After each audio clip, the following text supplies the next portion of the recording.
My daughter Justine was a gymnast, a dancer, and a soccer player before we became a Stollery family. He always had a smile, he always wanted to help, he always wanted to be that guy that always made people smile, even with his corny jokes. Justine and I met Lisa and Derek from the Extra Life team back in the summer of 2019 at a Stollery event. Justine decided to randomly pop onto the Extra Life server where she was lovingly welcomed by everyone. The way that they came together when he was in the hospital, the way Extra Life treated him when he was at the events. I mean, a lot of times you guys could have sat there and said, I'm sorry, but it's not wheelchair accessible, you can't come. You guys never once did that. You guys always went above and beyond. From there, Justine formed a very strong friendship with many other Extra Life peeps, as she would call them. The members of Extra Life helped my daughter through her fight and her journey. She always had someone to play games with or talk to and get her mind off of things. They were there for her when she was bored in the hospital for long periods of time. They were there for her when she found out her cancer had started growing again. And they were there for her in her last few weeks and even days of her life on Earth. The gaming community saved him so much. I don't think without it, I think he would have been very bitter. I think he wouldn't be the happy boy or man he grew into be. He would never have made it as long as he did. He loved the idea of Extra Life. He loved the community of the gaming community, how they would always come together and do something great.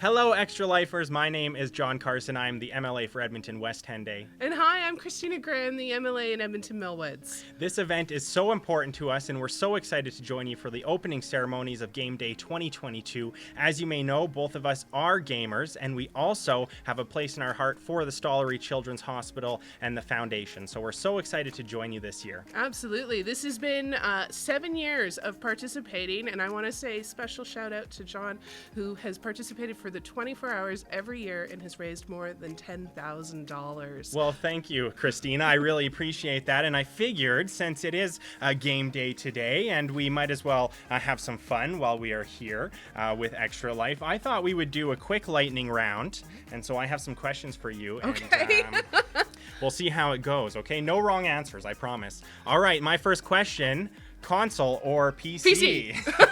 That one's easy. Your favorite current video game? Oh, I've been trying to beat all of the new Mario Kart levels, and so yeah, lots of Mario Kart lately. Well, with that, do you have a favorite character on Mario Kart? I always play Lakitu. Okay, absolutely. I'm a Toad person myself, Okay. but how about favorite video game of all time? Based on my slash played, I'd have to say World of Warcraft. Oh my gosh, you and me both. That surprises me. I didn't know. Okay. How about favorite board game? I know we have some board gamers taking part. Settlers of Catan, which during the pandemic I started playing in VR, and the VR Settlers of Catan is really awesome. That sounds amazing. I have a VR headset, but I haven't tried that one. I think I would say Magic Maze. Have you played that before? No. No? Maybe some of our game day participants have. Best Super Smash Bros. Character? Oh, I tend to default to Pikachu. Okay, that's a good one. I'm Kirby myself. Here's my next question. Will you donate $133.70 to my Extra Life campaign?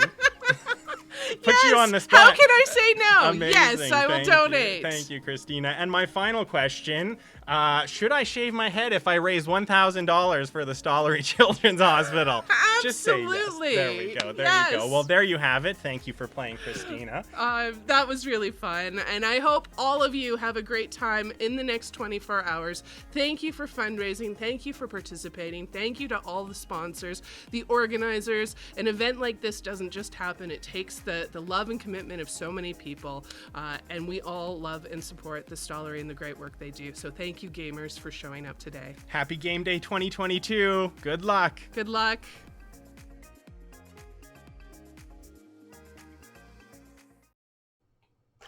Hi everyone, my name is Andrew Knack, and I'm very fortunate to be serving as the City Councillor for Ward Nakota-Eastka. And this is my 9th year getting to join you for Extra Life.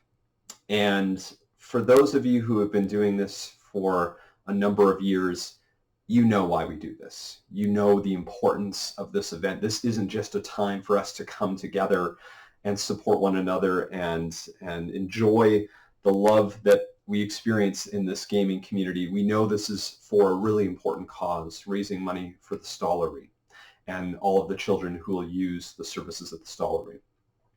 So for all of you who have been doing this for years and years and years, I want to make sure I thank you on behalf of all of City Council for continuing to do this, continuing to put in that support. It really does go a long way. Now, for everyone else who maybe this is your first time, or maybe you've been off for a few years and you haven't done it, and even to all of us who have been doing this for a number of years, I want to tell you one quick story about how important the work that we're doing is today to raise money for the Stollery, and more importantly, how important it is for the work of the Stollery. So this year was really interesting because back in October, I had attended school read-in weeks, the opportunity to go and read to students in different schools across the ward. And I remember sitting in one, and we had started reading. And partway through our book, a student walked into the class, and the kids erupted in applause and screams of joy. And I was trying to think to myself, like, what was going on here?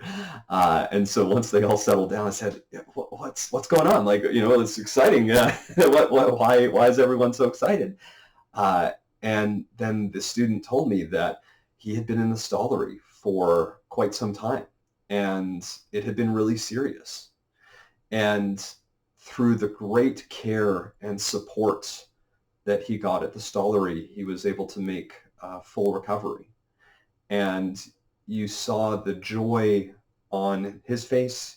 You saw the joy on the faces of each and every student and the teachers in that classroom to know that this child was able to get the care they needed and is now able to be back in school with their friends.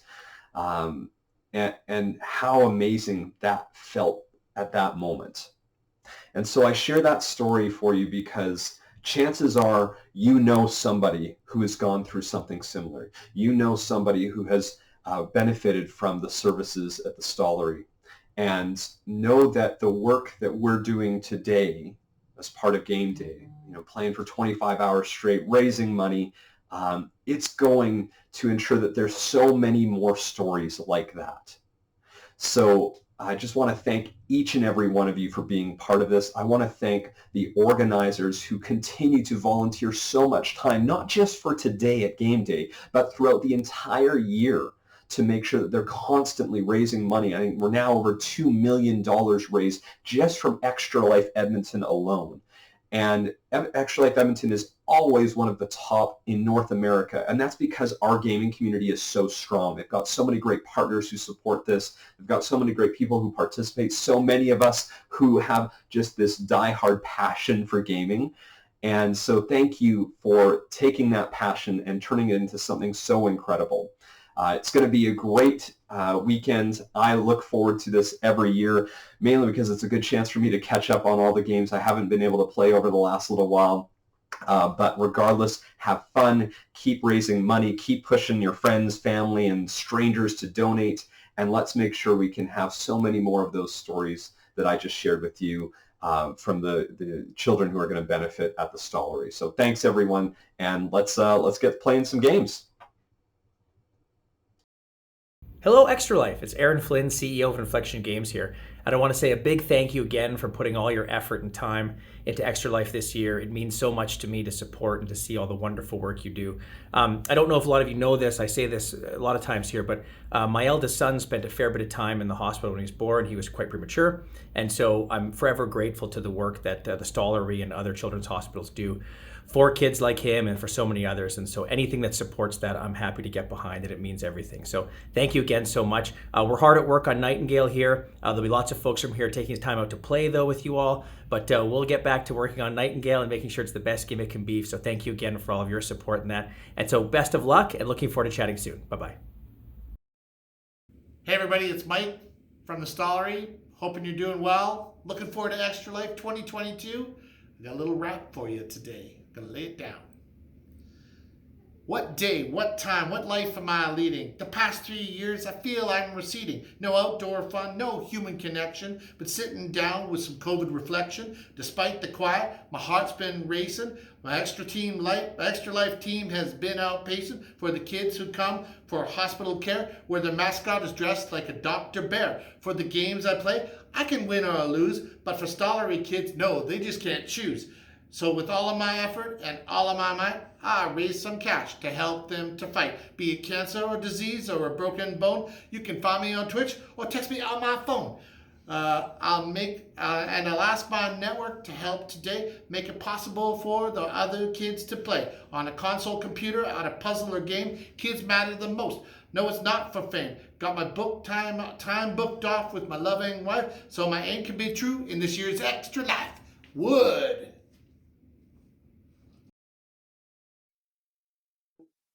Hello, everyone, and welcome to the Extra Life Edmonton Game Day 2022.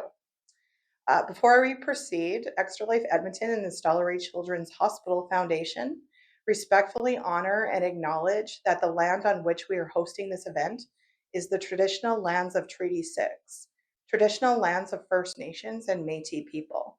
We acknowledge the many First Nations, Métis and Inuit, whose footsteps have marked these lands for generations, whose histories, languages, and cultures continue to influence and are vital to our vibrant community.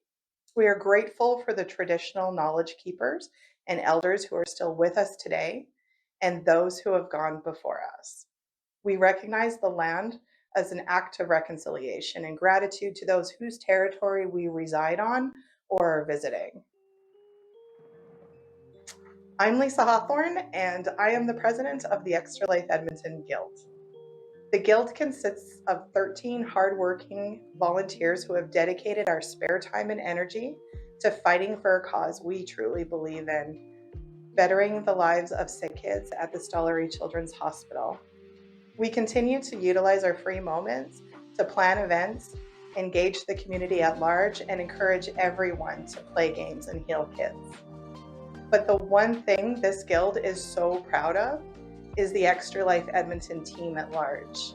Since its inception, we have grown from 30 gamers to over 800 in Edmonton and Northern Alberta and beyond. We have Stollery fundraisers as far as Ontario. In that time, fundraisers, just like you, have raised over $2 million for kids who need the Stollery, making going to the hospital just a little less scary. Edmonton has such a vibrant, diverse, and supportive gaming community. Each and every one of you has risen to the occasion to support sick kids and their families. You have given your time, energy, and in many cases, your own money to improve the lives of kids you may never even meet. You all drive us to do this, to create this event, to celebrate you. We all know that not all heroes wear capes, but who knew so many of them wore headsets? So thanks to you, last year we raised over $345,000 for the Stollery Children's Hospital, smashing our previous high score and setting the bar even higher. You are all leaders and set an example to Extra Life Guilds all over North America every year. So let's keep working and hold our top 10 spot. Okay, now for the fun stuff. Not only do we have some top tier fundraisers, we also have some amazing organizations that I'd like to acknowledge and recognize their impact. So a special thank you to our presenting sponsor, the NAIT Students Association. They're incredible supporters of esports, tech, and gaming, and we're thankful for their generosity this year. The Alberta Society for Asian Popular Arts, for the top giveaway this year, a Steam Deck. Beamdog. We have them gaming alongside us in the Discord this year, so be sure to check out their channels and say hi. And if you sing Myth Force really, really loudly, I'm sure they'd appreciate it. Inflection Games. Aaron Flynn and everyone at that organization are incredible supporters, and we can't wait to give away some Nightingale playtests later. Foam Fighters, and Evil. Thank you for your prize donations. I can't wait to try the boba out at Evil. Interactive Arts Alberta, for all of your support of the gaming and fundraising community. Game Over. We have some top tier prizes for VR experiences from them. Print Machine. So please go to yegextralife.printmachine.ca to grab this year's game day shirt. Aha! This year's game day shirt and tote bag and bucket hats and everything else that you may need. Prezell and Props. Be sure to sign up for the Fall Guys and Mario Kart competitions to take home one of the trophies. Ravencroft Guitars. Don't forget, you need to get your raffle tickets for that one, so for your chance to win a one-of-a-kind handmade guitar. And lastly, we are so grateful to our biggest partners and cheerleaders, Mike House, Felicia Hodgson, and the rest of the Stollery Children's Hospital Foundation. Their support is unmatched, and the Guild is so appreciative of everything they do for kids in our communities and the Extra Life Edmonton team. Okay, so this is my favorite part. With every event comes a dedicated crew of organizers. I'd like to introduce the rest of the Extra Life Edmonton Guild. We have our leadership team, our SVP of Operations, Ray Wheeler, our VP of Communications, Carmen Yang, and our Compliance and Partnership Coordinator, Derek Law, and our Administrator, Clara C. We have our event programming coordinators and technicians, Jenny Lau and Vince Lim, our online communications specialist, Kate Bengers, Eric Sutton and Cordell Moore, our graphic and video designers, and our community engagement team, Josh Quitley and Brent Wilson. And one last thank you to all the amazing fundraisers for making today a success. So we're going to take a moment and we're going to cut to some sponsor videos. So please stick around while we set up for our gaming competition with some really, really special guests. So stay tuned.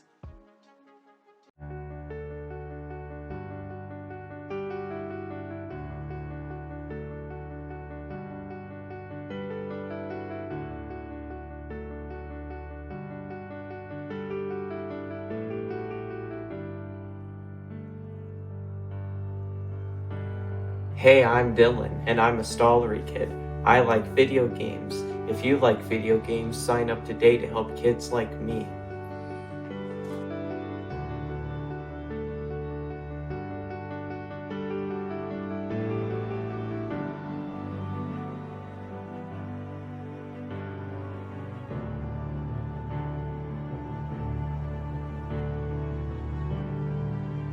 Hi, I'm Cameron. We're in the video game world, Tammer Jammer. I'm a Stollery kid and I love video games. If you love video games just as I do, then sign up today to help kids like me.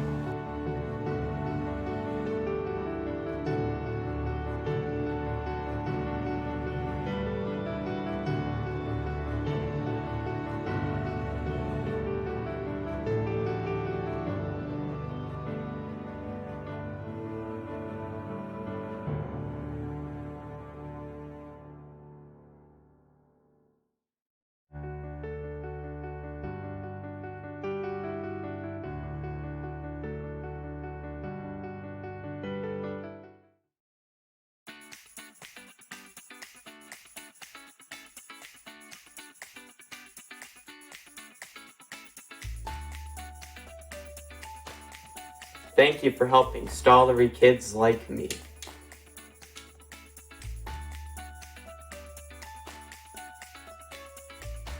Hi, I'm Adelaide. Thanks for helping Stollery kids like me. Hi, I'm Rylan.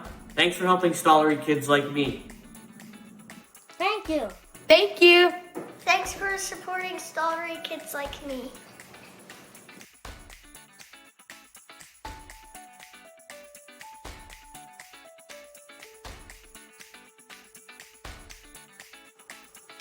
Thank you.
Hello everyone, I'm Stephanie Roberge and I'm one of the owners of Game Over Entertainment, a VR arcade here in Edmonton.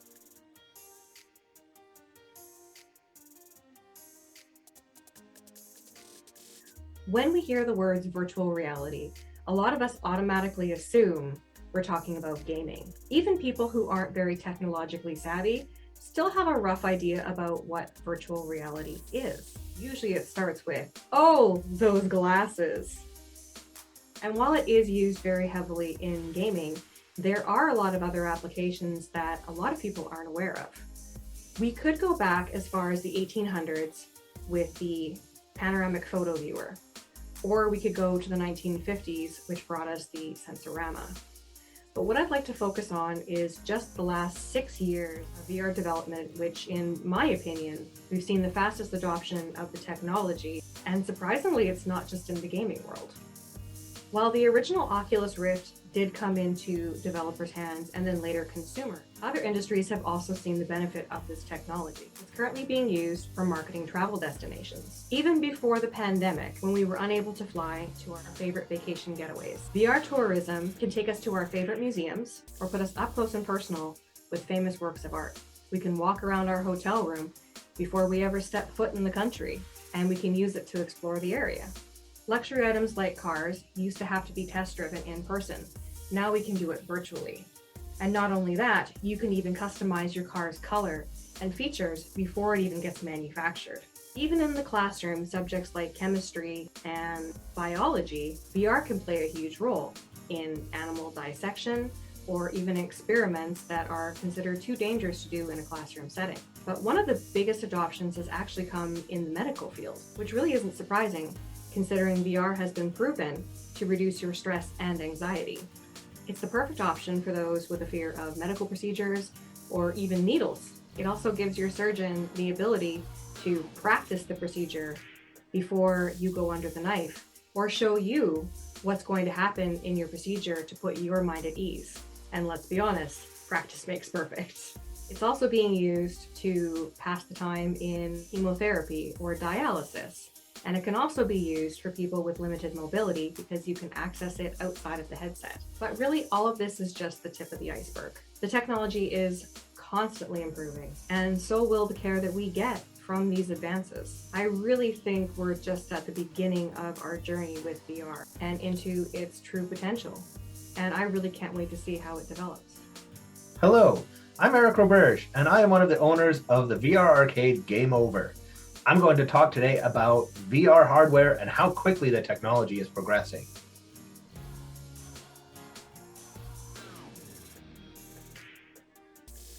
In 2014, Oculus was purchased by Facebook, bringing a ton of attention to an industry that had been largely ignored for many years. In March of 2016, the Oculus Rift was launched, followed quickly by the HTC Vive. For the first time, we had high-quality, room-scale VR headsets widely available and backed by tech giants like Facebook and Steam. Until these big players entered the field, we had kind of a chicken and egg situation when it came to VR. Developers did not want to spend resources developing games and softwares for a piece of hardware that nobody owned, and nobody wanted to buy hardware that had no compelling games or experiences for it. In just 5 years since the launch of those two headsets, we have seen an explosion of design and innovation. We've seen the resolution and pixel density more than double, and the refresh rate jump from a standard of 90 Hz to as high as 144 Hz. We've seen the emergence of technologies like eye tracking, hand tracking, wireless adapters, foveated rendering, haptic suits, omnidirectional treadmills, all this stuff in just the last couple of years. We've gone from tracking systems that can track just the head and hands of a single player in their living room to systems that can track a dozen or more players' full bodies across an entire warehouse scale environment. One of the advancements I'm most excited about is hand tracking. We've seen this most recently on the Oculus Quest 2, which is a standalone VR headset that uses built-in cameras for tracking. Hand tracking was added in well after the headset's launch as more of a novelty than a core feature, and most of the games still require the conventional controllers to play. Even so, we've seen some amazing applications come out in just months. Imagine casting spells by making different hand gestures, or learning to play the piano with just your headset. We are now seeing a divergence in the market. On one side, you have the cheap console-like standalone headsets like the Oculus Quest and Vive Focus, and on the other, the premium PC-tethered headsets like the Valve Index and the Vive Pro 2. Despite the overlap in features and capabilities, I believe each has its place in the market. The same way your cell phone and PC can do many of the same things, but one is more suitable to certain tasks than the other. In 2016, the global VR market was valued at just over $2 billion. Now it's on track to hit nearly $22 billion by the end of 2021, as expected to hit $186 billion by 2026. Clearly, we're just scratching the surface of what's possible with VR. Hi there, my name is Dawn Silver. I am at NAIT for Digital Media and IT, and I have been studying there for 3 years now. I am in the DMIT stream, and I am studying game design. My particular field of expertise is primarily 3D artist, where I get to make textures and 3D meshes for different environments, in addition to character art.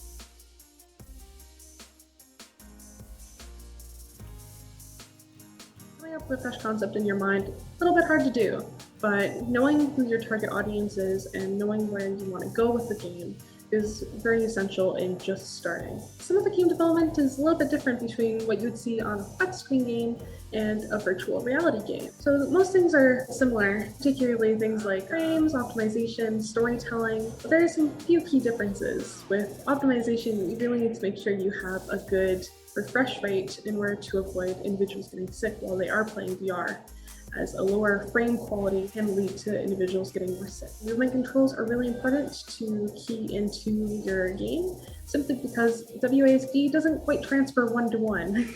So instead, a lot of developers will opt for teleportation. There's some different movements where you pull yourself, so being able to give that to individuals is really important. There is money that does need to come to end up developing these games. Indie developers are more common nowadays, but the video game development scene isn't cheap.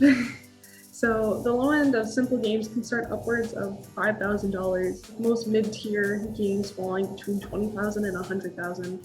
Massive AAA games even being higher than that in the millions. Going into buying assets and environments and paying staff, paying yourself is all very, very important when making these games, but it does come at a very high cost. The engine that's used for VR development is primarily the Unity engine as well as Unreal Engine. Both have their pros and cons into using them. They feature different things about them. So editing scripts and the store on each of their platforms is different for each one. And knowing which one you want to use is really important. To create the game that you want to make in VR, you kind of have to start with a core idea. You need to use your target audience thinking as to why it is a benefit of using VR games versus something like a standalone game on a flat screen. With that comes all the different hardware that is out there. There's many, many different headsets on the market now today for consumers as well as industry use. And knowing what headset you want to kind of cater to is really important. You can cater to all of them, but that does take time and effort. Some programs also offer mitigation fees. So Oculus particularly has a developers program that will help pay for some of the first fees that you're having to pay for Unity development fees or Unity engine fees.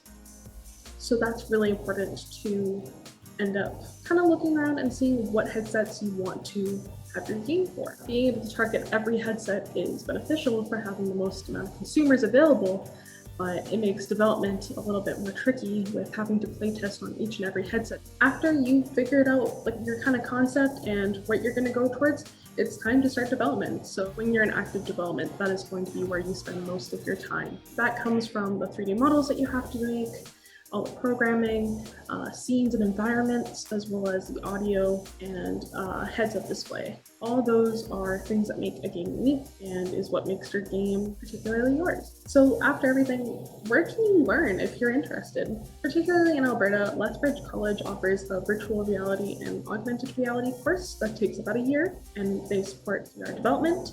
Additionally, places such as Red Deer College, NAIT, have 2-year programs for general 3D and animation that you can go to, and most of those do transfer over. There's lots of key tutorials online and lots of people willing to show like industry secrets. And there's always going to be someone out there who can fix your idea, can help you, and that's something you can do even from home with just some of your time. Applying all your knowledge from previous education and online experience is key. So familiarizing yourself with 3D game development and go make some VR games. Hello, I'm Will, and I'm talking about fitness in VR today because that's how it's affected me in my 5 years of VR use.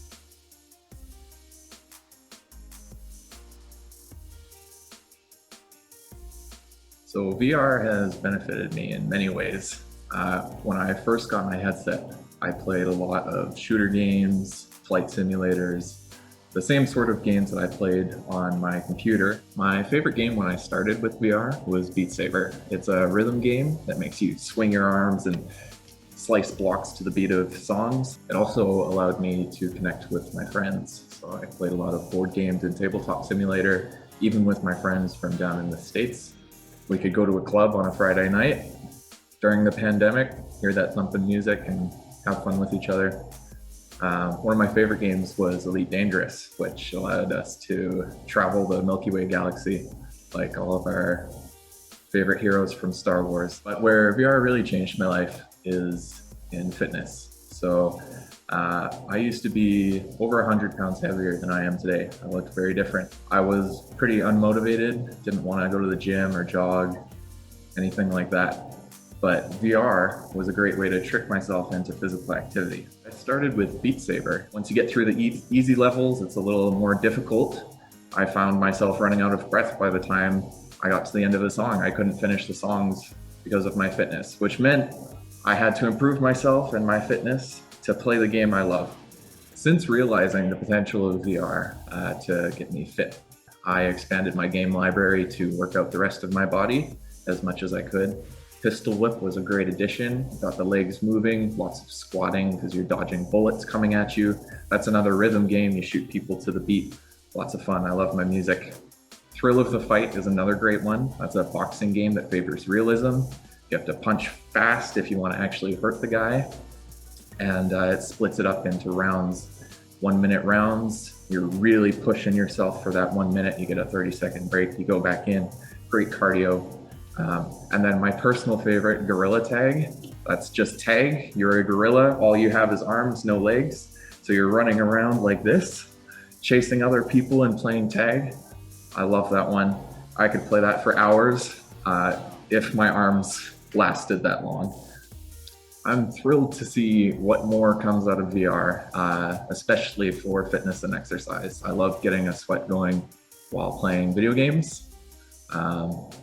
There's VR treadmills coming out. They're just starting to reach consumers, so you can run around in your favorite games. Huge worlds to explore. Games like Skyrim, Half-Life Alyx, and work my legs much more, as much as I get to work my arm from your living room.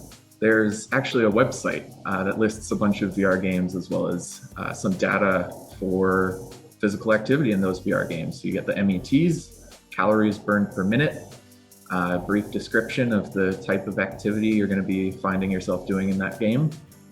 That website is called the Virtual Reality Institute of Health and Exercise. Great resource if you're looking to get fit with VR. Hello everyone, my name is David Danforth. I'm just a regular person and a gamer too. I enjoy playing things and having fun. I'm a dreamer and I like to think about the possibilities of things. And the reason why you probably want to listen to me is just because I'm a regular gamer and I have a level-headed opinion. At least most of my friends say so. Doesn't really matter. In any case, I want to answer basically the question of what's the big deal with VR, why should you care, and just generally tell you about my experiences with it, just tell you fun and interesting things.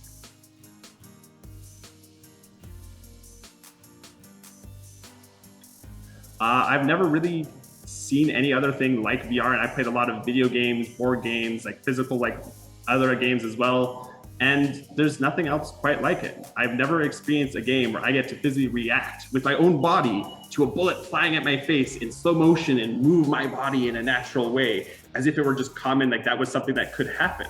It's the only game like that where I get to have that experience and that visceral, physical, reactionary experience to what's happening in the game. And I have yet to experience anything else like that. The menus are things that you get to interact with and push buttons with or look down in a sheet. It's much more immersive. I remember old school point and click adventure games where you were searching around on your desktop, just clicking at things and trying to find things. And the main way you figured out if there was something important to the gameplay was you moused over it and your cursor would change from an arrow to a finger. And that's how you would know that there was something important. Bring that to today, and I have an actual game where I get to explore around, look for clues, look for hidden trophies. And I'm actually like snooping around, looking underneath things, lifting things up, pulling things out from a trash can or a waste paper basket, looking for anything, craning my neck around in actual physical space and looking for things, searching for it, feeling like a detective. And it's still one of those like unique experiences where you could have like an escape room and you could go through all of that and have that physical there, but then you get to add in fantasy elements, things to it, things that you don't get in real life. Aphantasia is becoming more commonly known where people understand that they do in fact have this. And if you don't know what aphantasia is, it's a lack of imagination. You can't imagine. If someone tells you to imagine an apple, you can't bring up the actual like image of an apple in your mind. But if you were to play Dungeons and Dragons and someone, instead of telling someone, imagine you walk into an inn and you see the tavern keep there and you order a drink, I can actually now show you if we're playing Dungeons and Dragons in VR, where there is in fact a tavern keep that you get to go walk up to and interact with, and you don't have to imagine for it. It overcomes that boundary that would normally prevent you from fully enjoying the experience. VR can give people the experiences that they once lost or that they never were able to really experience like that. If someone is unable to snowboard or anything like that, we can build feedback loops and structures into things of that where they get to actually feel like they're going on top of a mountain and snowboarding down it because they were physically incapable of it. Maybe because they had a medical condition that they wouldn't be able to go up high places in that or wouldn't be able to survive. Take Dungeons and Dragons, for example. We can play a game of Dungeons and Dragons currently with the technology available to us, where we're sitting at a table, rolling dice in virtual space. You don't have to imagine what the character looks like. You get to see it, you get to experience it, and having the game play out for you, where you don't have to imagine it anymore. You get to experience it. You get to enjoy it in its truest sense. And that's honestly what the big deal is. We get to do whatever we want to do and experience it, imagine it, play with it.